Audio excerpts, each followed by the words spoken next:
At your request, I'd like to briefly highlight the steps that we've taken over the past 4 years to improve the transparency in Plainville.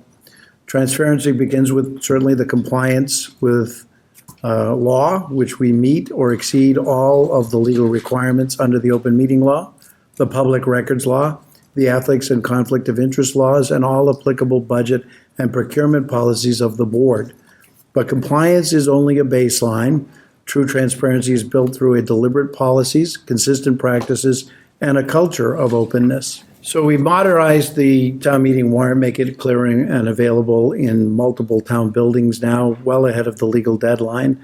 My goal is always a month in advance of town meeting, not just the legal requirement of 2 weeks.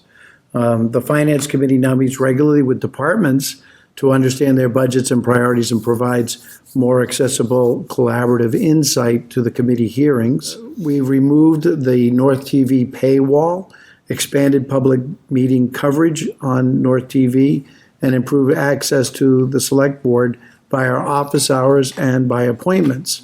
We provided comprehensive ethics, open meeting, and conflict of interest training for the staff and volunteers.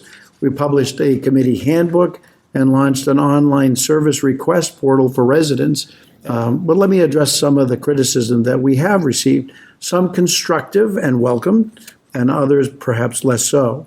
One claim is that the select board decisions are made behind closed doors. That's just simply not accurate. No current board member has ever violated the open meeting law in letter or in spirit.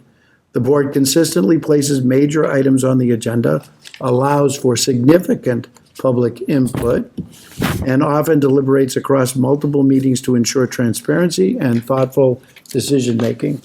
Members take their duty to conduct business openly and in the public interest very seriously. On the consultation with board members, some have asked if the town administrator has operational authority, why does he consult with select board members individually? The answer is simple. I'm seeking input, and that is not necessarily the same as deliberating. So long as these conversations do not result in serial deliberations on a matter over which the select board has the decision-making power, they do not violate the open meeting law. In short, our goal is to balance daily operational efficiency with a deep and consistent commitment to open, inclusive, and transparent governance.